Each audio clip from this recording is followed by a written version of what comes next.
Hi folks, and as always, welcome back. For a change, we can start a video with some good and happy news.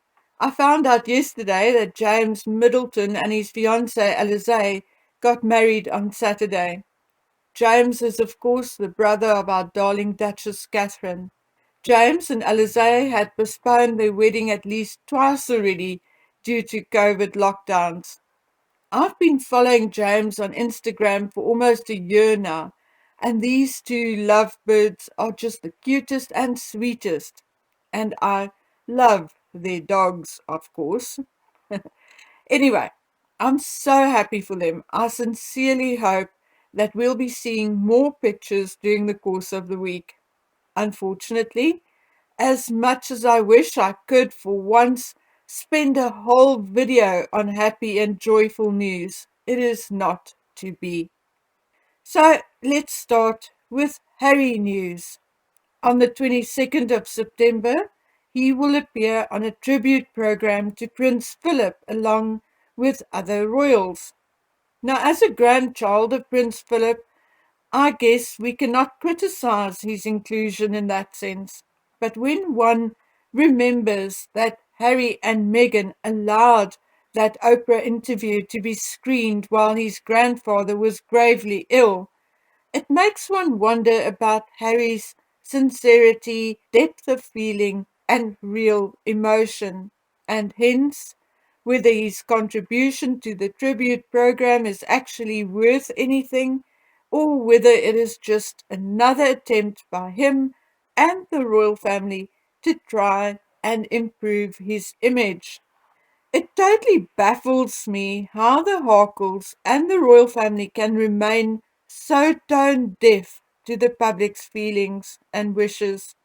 And even if they do not care how the lowly public feels and thinks, shouldn't the fact that a clip from their Oprah interview was booed on Thursday night's National Television Awards be some indication to them that even the more wealthy and powerful are running out of patience and loyalty? And yes, the Harkles and the rest of the royals are losing support in the United States as well. And I know this is just a minor token, but the fact that Oprah's interview got only one Emmy vote and ultimately lost to a program on Italian food should also tell them something, even if it is just a badly hidden hint between the lines. Okay, it seems that the Harkle's promise of being seen and heard more this month was not just a newspaper heading, but that it was one which was actually true, as it has now become known that Jill Biden and Harry will be hosting a virtual event for athletes involved in the Warrior Games, an event for wounded United States military veterans. The Warrior Games is usually an annual event and was due to start this week in Orlando, but was cancelled due to COVID concerns, etc. Now, again, the idea behind the Warrior Games, Invictus, and the Paralympics is great, wonderful, admirable, and much needed. But why on earth was Harry chosen to co-host it with Dr. Biden? What has he done for Invictus these past few years? Very little to nothing. As a matter of fact, Invictus Games received more than £500,000 in financial support from the Duke and Duchess of Cambridge's Royal Foundation, while Harry is planning to start filming an Invictus documentary this month to fulfill his Netflix obligations. Has Harry even made a pledge to donate some of the income earned from the documentary to Invictus? Not that I have heard of. So it is quite possible that Harry's only goal is to profit from these veterans with little regard for their endeavours through Invictus. I have more to say about the subject, but I think I should instead keep my cool and just end this portion of this video saying that with 13 brave young men and women being buried by their loved ones, Dr. Biden may not be the right choice to host any event concerning veterans either, and definitely not alongside an ex-royal who abandoned his military appointments in such a callous way. Now, the latest on Prince Andrew is that legal papers had been served on him in the Virginia Roberts civil suit against him.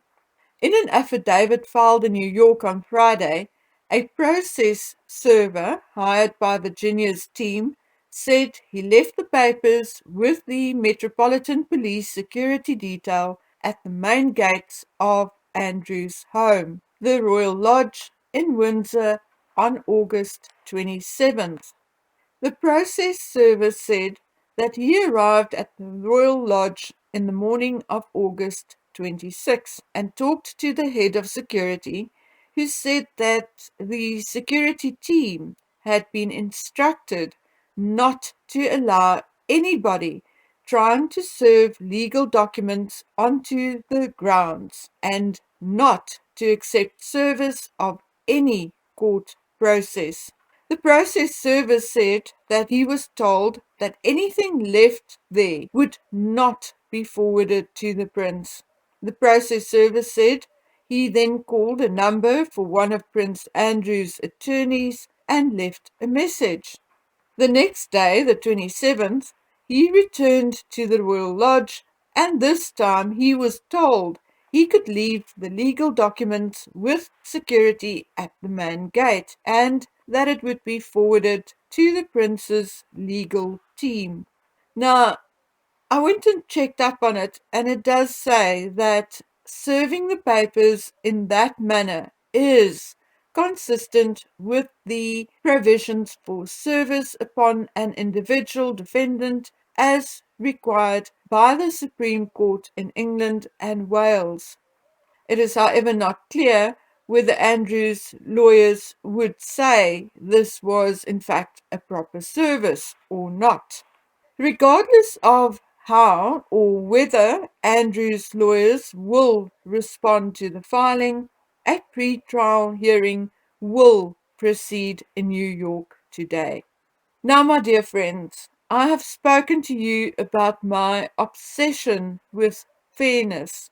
Now, it's just my opinion that firstly, other celebrities and politicians linked to Mr. E and Ms. Maxwell should have by now been served the exact same legal papers and should long since have been dragged to court to explain their actions in the saga. Thirdly, it is also my opinion that Prince Andrew should respond and should go on to defend himself in court, particularly if he wants to continue his plea of innocence.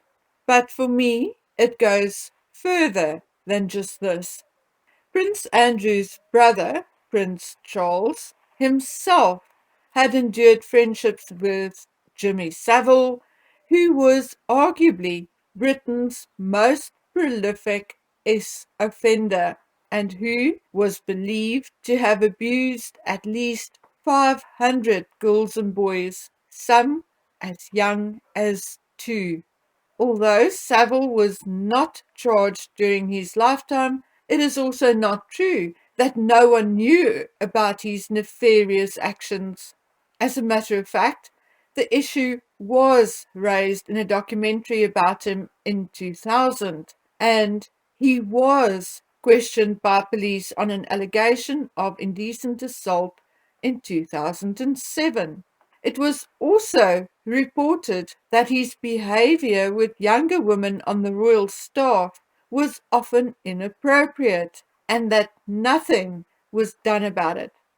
It is thus not credible or believable that Prince Charles was completely unaware of his reputation, just as it is not credible that Andrew did not know of Geoffrey's reputation after a friendship of more than 10 years. And Savile was not Prince Charles's only offender friend either. Remember Peter Ball, whom I told you about? The Right Reverend Peter Ball, the very friend Prince Charles provided a home for over 20 years. At the very least, Prince Andrew stepped back and retired from his royal duties when the Geoffrey scandal broke.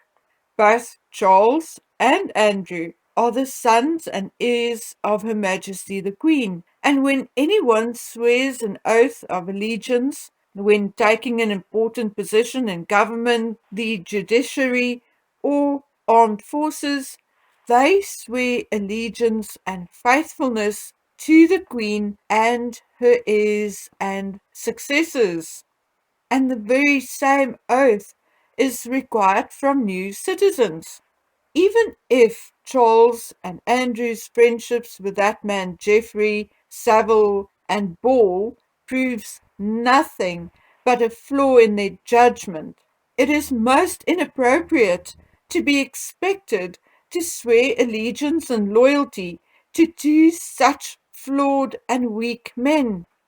And it leaves one wondering whether one of these brothers is actually fit to become head of state.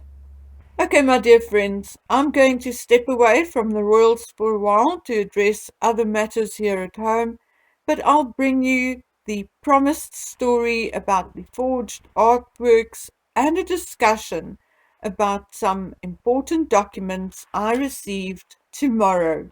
So, until then, do me one favor, my dears, and take good care of yourselves. Until we meet on the next one. Bye.